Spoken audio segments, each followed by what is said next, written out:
What do you make with 5 skeins, all in different colors, of most likely an Aran weight Navajo-Churro single-ply hand-spun yarn that you just inherited but was purchased nearly 15 years ago? In today's video, we're going to lay out some options.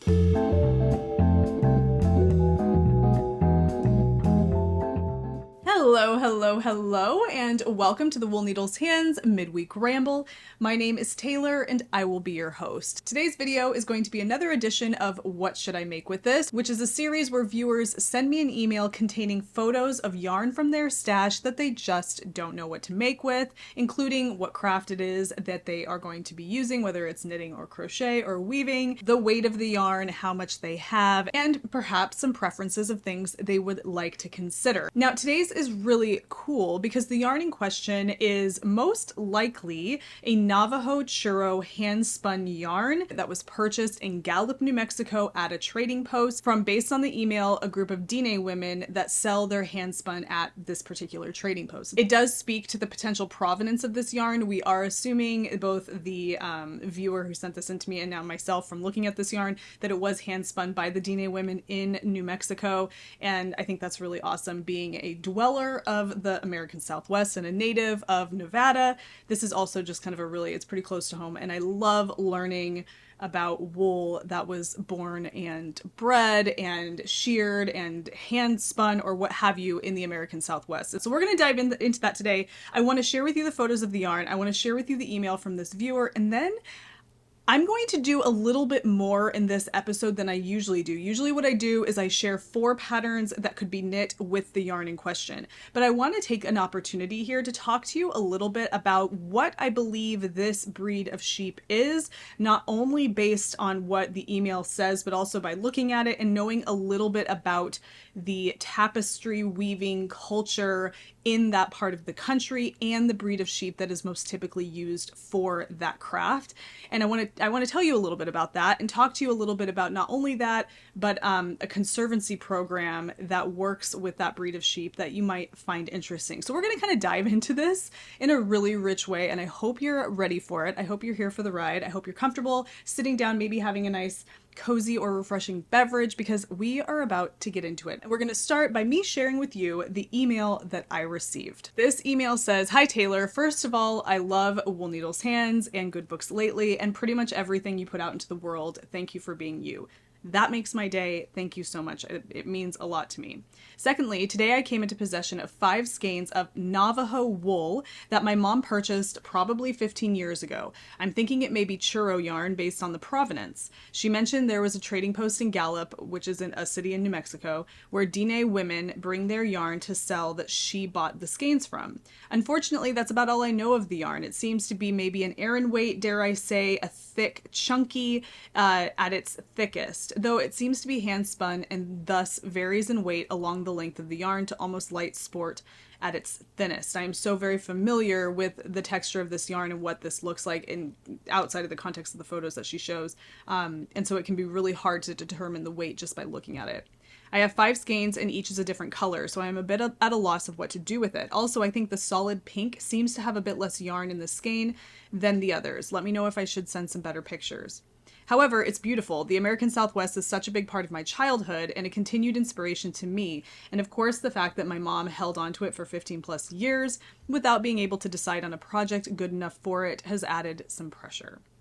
Lastly, since it's an older yarn and has been stored in the open, any tips for gently cleaning the yarn before use is appreciated. I was thinking I could soak each individually in some wool wash and then dry indoors out of the sunlight, but would really be thankful for any direction or ideas you may have there as well. Thanks so much. I look forward to hopefully seeing an episode of What Should I Make With This soon. And this is from Tyler. This is really awesome for all the things that I mentioned before, but I'm really excited to kind of dive into this. I've been looking through and doing some research since I received this email back on the 14th of July. And I'm excited to kind of talk a little bit about this. So I want to share with you guys, I've created a Milanote board for Tyler's yarn where I've shared some of the websites that I've gone to and places that I can reference back for this particular episode, along with some ideas of things that Tyler can do with this yarn. So what I want to do is share that with you guys on my screen and use that as a jumping off point for kind of talking about this a little bit. So I'm going to go ahead and share my screen with you, which is going to share that Milanote board with you. Okay, so what you see here is a Milanote board. I'm not sponsored by this. This is just a program that you can use if you want to be able to organize, ideas and thoughts for projects or what have you. I like it as a place to pin lots of different websites and photos for episodes of my videos here. This one is dedicated to Tyler's yarn. I'm going to zoom in a little bit here. Now, down here is where I've included the text from the email that's pertinent to the request here. I've also included some photos. I want to take a look at some of these photos of the yarn so you can get an idea of what it is that Tyler has in her possession before we move into anything else. I know that I'm kind of giving you a sneak peek of the things that I'll be talking about here. You're going to see little thumbnail photos and all of that, but just bear with me because this is an interesting one. Okay, so here is Tyler's yarn here. You can see there's 1, 2, 3, 4, 5 skeins. Now, these 4 skeins that you see at the top here, from what I remember looking at these photos, I'm going to go...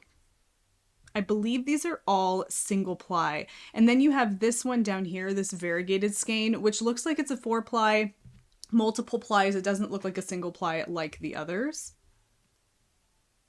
Okay, so here we are. We're looking a little closer at the yarn. Yes, you can see that these 4 skeins of yarn here are all the single ply, what looks like hand spun. And then you have this one over here, which looks to me like a 4 or 8 ply worsted weight variegated yarn. It looks to me like it's most likely a non-superwash base because of the way that the dye has taken to the yarn. But these ones over here are that single ply hand spun looking yarn that you can kind of see right here.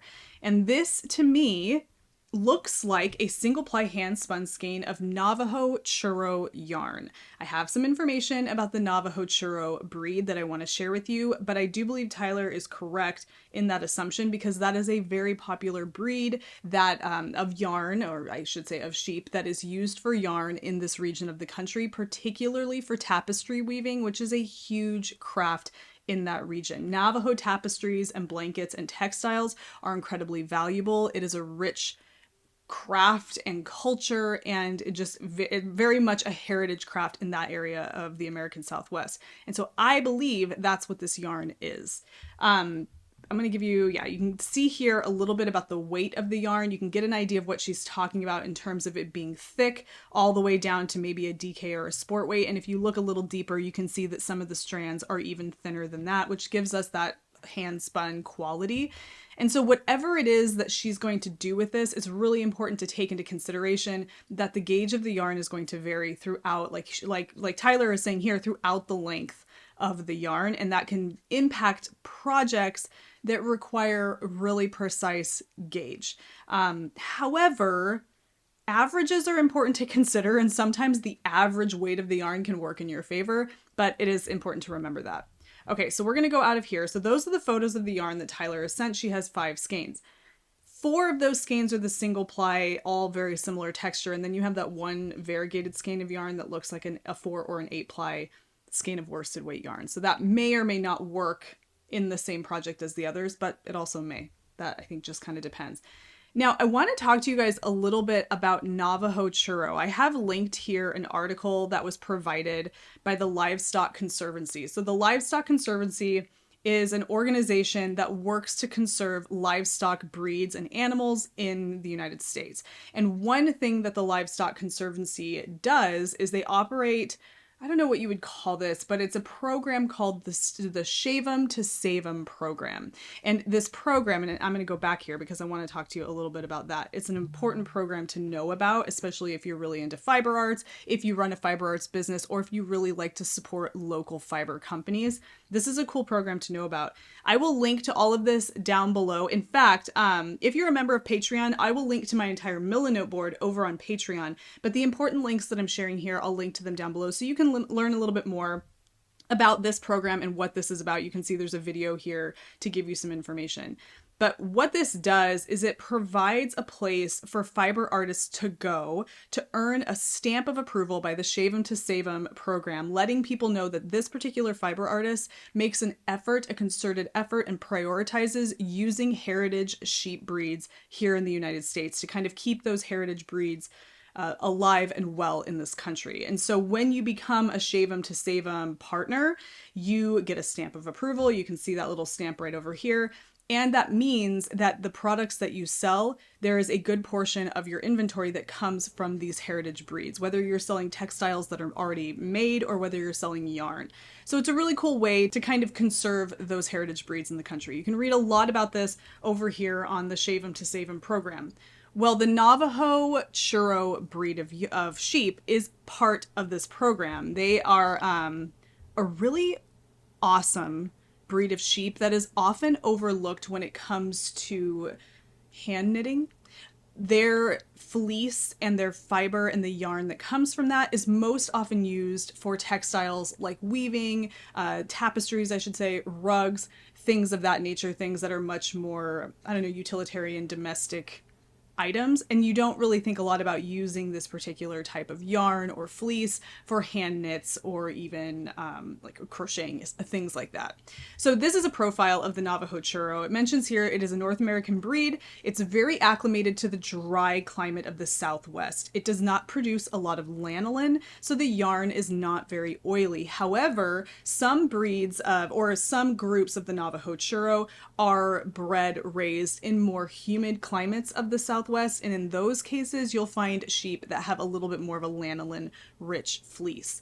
They tend to have a very diverse texture of fleece. They have an undercoat that is very soft, and then they have a really long staple outer coat that provides a really durable construction structure of any yarn that is produced using this fleece. What I like about this PDF is it's really short. It's a single page. It gives you a little quick bullet point about the weight, the staple length, the diameter of the fiber, the micron count, essentially, the characteristics of the lock of the fleece, and any of the natural colors. You can see it worked up over here in a really beautiful lace motif, and then you can see the staple right here, which shows that it is a 6-inch staple length. You can see that really long staple curl at the end and that really soft undercoat here at the base of that staple. It's really beautiful. The natural colors of the Navajo-Churro is white, light dark brown, and some reddish undertones. You get your grays and your black. And the reddish undertones is almost like a clay color bordering on, you know, like a reddish brown, which is really very beautiful. It mentions here that the breed's fiber combination is fortified by diverse natural color options, but it produces really functional and durable fabrics for rugs and tapestries. However, Navajo-Churro wool exemplifies versatility. It works well with sweaters, mittens, and other useful items. Weave it or try it in knitted lace or color work. This would be a fantastic one for color work because the fiber is nice and grippy, and that's what makes it really great for tapestry weaving as well. I love reading about sheep breeds as they pop up. It's very overwhelming, the idea of just doing research on sheep breeds, right? Reading an entire book about all the different sheep breeds and hoping to retain a lot of that knowledge. But when it pops up in context, right? Like this is a situation and an opportunity when I'm talking about Tyler's yarn and the fact that we think that it is Navajo-Churro. It's an opportunity to learn more about this sheep breed. Heading to the Livestock Conservancy to learn more about these heritage breeds, it's a lot of fun, especially because there's some context here, which I really enjoy. So that's a little bit about both the Shave 'em to Save 'em program and the Navajo-Churro. And also I linked here to the Navajo-Churro Sheep Association. It's a really short little snippet of information, but it tells you a little bit about the breed. It is considered a rare breed. The gene pool is presently large enough to maintain the breed type with the diversity of available unrelated lines, and breeders have an established network of using the Navajo-Churro for things like textiles here in the US, but it is one that the Livestock Conservancy wants to maintain, and that's why they have the Shave 'em to Save 'em program. It might be at risk of becoming endangered, but from what I see, it seems like it is a relatively predominant breed here in the American Southwest. Okay, so we have information about the Navajo-Churro. Just some things to throw out there for you guys. Also, Tyler, if you're watching, just a little bit of background information, but something tells me you probably have a pretty good idea of this, which is great. I wanted to mention, I did some research. I was trying to find out the trading post where Tyler's mother might have found this yarn. Now, if you're familiar with the New Mexico area, Gallup, New Mexico, Gallup area, all the way up into Santa Fe, there's lots of, all around New Mexico really, there are lots of trading posts that, you know, the Diné people, the Navajo, the Hopi, they have all these trading posts where you can go and purchase crafts and textiles made by their people, which is really fantastic. One of them that I saw here it on Visit Gallup's website was one called Weaving in Beauty. It's a traditional Navajo weaving tools and supplies trading post where you can purchase these kinds of things. I was curious. Now, I don't know, but I'm wondering if this could have been the place where Tyler's mom picked up this yarn. It says here, located at 213 West Cole Avenue in downtown Gallup, Weaving in Beauty is a one-stop shopping resource for weavers. They specialize in Navajo weaving with a colorful selection of churro yarns, as well as looms and all necessary tools and supplies. They source churro wool from Roswell, New Mexico, sending it back east to be processed according to their specifications. The yarn is sent back in natural hues and dyed in New Mexico. And you can see here that there's lots of really beautiful colors. Yeah. It gives you information about the weaving traditions. It shows, this is a picture of a Navajo-Churro sheep. Beautiful horns. Yeah, so I included this because I wanted to know a little bit more about where she may have found this yarn. And this is an option here. And actually, if I go to the Weaving in Beauty website, you can actually see here information about this business, this company. I want to go up here. Let's see. Navajo Rug 101, the Weaving News, Conservation, the Mercantile. That's really cool. So you can learn a little bit more about this company and the fiber arts in that part of the Southwest, which is really very interesting. Okay, so I want to go back to the question at hand here, and this is, what should Tyler do with these 5 skeins of yarn? Now, you can see that I have a variety of things, and I'm going to open each of these and talk a little bit about why I've chosen each of these. But when I see collections of yarn like this, that may be the same breed, it may come from maybe the same yarn base, but in a variety of colors, and it's inherited, I have a really hard time imagining it. I mean, like, I look at that and I think, well, she could knit a color work project, but of course, all of the skeins of yarn are a different color. So we'd have to have something where we know there's going to be a good amount of that yarn that is not used. And so I was thinking, what's a way that you could display this yarn, create something with this yarn where it could be displayed and honored, but you don't have to worry about having enough for a particular project. It'll just be utilized in whatever craft that you're creating. And that caught me thinking, especially considering that the Navajo tapestries and weavings are so prevalent in that area for good reason. Creating a tapestry with these could be something. Now, I know we're talking about knitting primarily here, but I do love me some weaving from time to time. You may be able to, well, I don't know if you can, but I have a little tapestry going up there that's been in the works for years at this point. But I do love the idea of doing some weaving. And I look at that and I think, what a cool opportunity to dive down the weaving wall hanging tapestry rabbit hole. One of the first things that I saw, now this is if you really don't want to get crazy with wall hangings, you want to be able to honor the yarn, but you don't necessarily want to learn how to weave a proper tapestry. But again, you want to honor the yarn. Well, I saw this. Now, I don't think this would use all of the yarn, but it's a start, especially if you made a series of these to hang on a big wall. I think it could be amazing. So this is on the website Mint and Pine, and it is a DIY yarn tapestry, and it's very simple. So you can see here, they start with the wooden pole, and they have some skeins of yarn, some scissors, a couple different colors, and it gives you instructions for how, I'm just going to scroll through this and you'll get the gist, how to create a wall hanging that is rather simple using these very simple materials that you see here. And I love the photography here and how clear everything is. And when it's all said and done, the entire wall hanging looks like this. And then it looks like all of these shaggy ends down at the bottom are cut so that, let's see if I keep scrolling. Yep, they're cut so that they have these really nice blunt edges. And I see this and I think to myself, what a genius way to display really beautiful yarn where you have an idea of the provenance of the yarn. You don't know what to knit with it otherwise. You want to do it justice. Sometimes just displaying the yarn in a place where people can see it, they can touch it, that's enough. And you can make it as simple or as complicated as you want. But I love this because it's simple. It just shows you that, look at this beautiful yarn that was most likely hand spun by these Diné women in New Mexico. You can talk about the yarn, and I think it's awesome. And also too, there's just a few colors here. She has a few colors to work with there. She could even incorporate the multi-plied skein that she has that's variegated as kind of a splash of color. This is a really simple idea for how to display some really lovely yarn that you have that has a special provenance, but that you just don't know what to knit with it, and you feel like the pressure to knit something with it is just too much. This releases that pressure, but it also honors the yarn. And I think that it's really something important to consider. So I will be linking to this project down below, but a DIY wall tapestry could be it. Now, that is one simple way to do it. This other one I have here is another way to do it that I thought was not only relatively easy, it's kind of ingenious in the materials that are used here. There's all sorts of stuff going on the screen.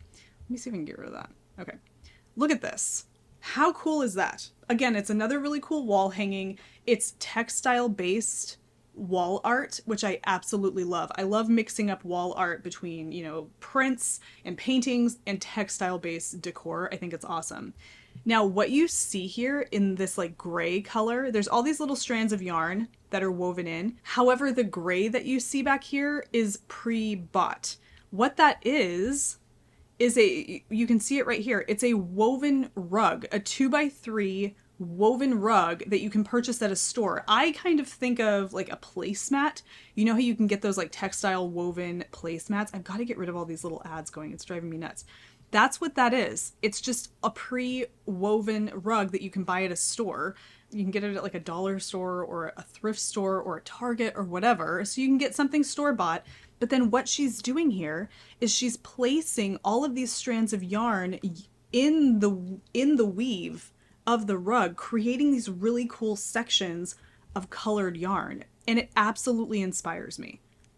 I love this. You can have fun, create something really abstract. You can place all the strands of yarn in maybe like a triangular formation, create mountains or something like that. Tyler only has a limited palette of colors here, but it's a really great place to start when it comes to displaying the yarn. This wouldn't use all of the yarn, of course, but it would use some of the yarn, or she could use all of the yarn by creating maybe a 3-panel display. I'm throwing this out here because I just think that we should remember that DIY wall hanging and tapestries are great ways to use yarn that we just can't think of anything else for. And they're really not hard to learn. And it's a nice, I don't know, it's a craft that harkens back to lots of different heritage, you know, crafts and cultures. And I think it's really cool to participate in that. So this is an option. This is on the website, A Beautiful Mess. Fast and easy large tapestry wall hanging. I will link to this. It is a fantastic option. I also included here by the Woolmark website. So this is how to weave a tapestry. This is a really fantastic blow by blow on how to weave a wool tapestry. You don't have to have a loom for this. In fact, they link to some instructions on how to make your own very simple loom using cardboard or wood or things like that. It's not super complicated. But it's a great place to go if you want just a real quick blow by blow how to create your own wall hanging and tapestry. I will link to this down below as well. I love doing this. Once you get into this and you realize how meditative and lovely this whole process is, you won't look back. It's really a fantastic craft to learn. And this is here for you if you want to take tapestry weaving or wall hanging weaving a step further and learn a little bit more about that process. So that is linked down below as well. So that is one option. Well, a few different options of what Tyler can do with this really beautiful Navajo-Churro yarn. I mean, most likely Navajo-Churro yarn. When it comes to things you can knit with this yarn, I know that that's the big question. I do have a couple of ideas. Let's start with this because I absolutely love these. These are the cabin slippers by Isolde Teague. I love these, and these are my thoughts. Okay, let me double check. I want to make sure. Yeah, this is worsted weight, 210 to 340 yards, depending on the size, and it goes from a kid's small all the way up to a triple XL in terms of the size of the slipper. How cute are these? Now, because these are slippers, they're not going to get as heavy of wear as like a pair of socks would. And I mean, depending on your flooring, but Navajo-Churro yarn is really very durable. So even though the yarn that Tyler has is a single ply, I believe with what looks to be a relatively tightly knit fabric, these would be perfect for a pair of really lovely, cozy, warm cabin slippers. My thoughts are, if Tyler is feeling ambitious, she could use her yarn to knit up a couple of pair and give them away for the holidays or as gifts or what have you. And then she can kind of speak to the provenance of the yarn, where it came from, and honor the yarn in that way. And I just think these are absolutely adorable. And they look relatively simple. And I love that folded over cuff. Such a cool looking traditional slipper. You can lengthen the ankle. Absolutely adorable. So these are the cabin slippers. It is a 6-pound pattern from Isolde Teague, and you can find it on Ravelry, and I just love it. And I think that she probably could get away with a few pairs of these with the amount of yarn that she has. She has this really gorgeous, this color that you see right here looks to me in the photos like a real deep navy blackish blue color, and then she has this gray here, a denim blue, and this really pretty rose pink, and then of course that variegated color here. I imagine this pink she may not be able to get, well, maybe one of the child sizes she could probably pull with that. These here she probably could get like an average women's sock size, but I think it would be fantastic. Something warm and cozy like a slipper would be great. Okay, the other option that I had, and this might take some finagling on how this would work, but something kind of, domestic, is that what you would call this? Might be a good idea. And I love these. These are the Stella quilt cushions. What I love about this is that it's different. It's not something you wear on your body. It's something you use in your home.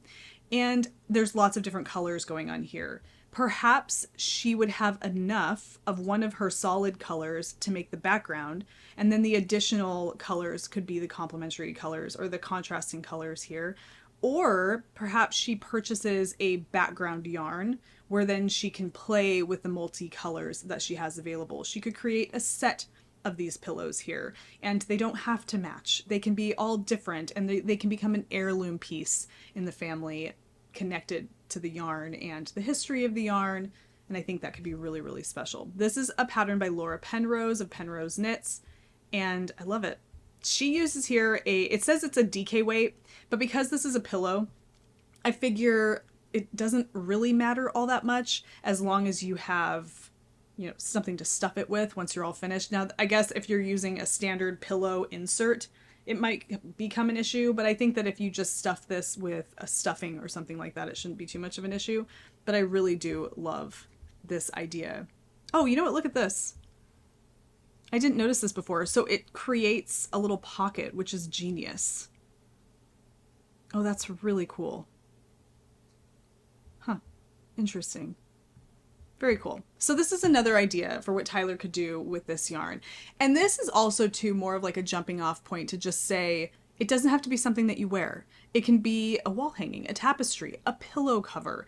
I mean, even if it's just a small lap blanket for a little one, something like that. It really doesn't have to always be something that you wear on your body. Okay, there was one other one that I had in here. And this one I really love. This is called The Homer Cowl by Caitlin Hunter.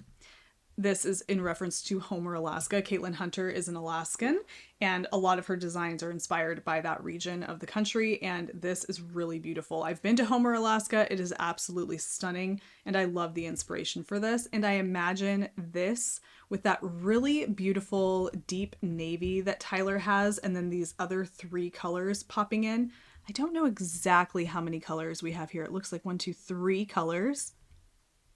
Going back, even if it were just this deep navy, the denim, and the pink, but she could incorporate 3 of these colors beautifully. Even this variegated yarn could be incorporated in there, and it would make for a really beautiful cowl. I mean, how fun is this? So pretty.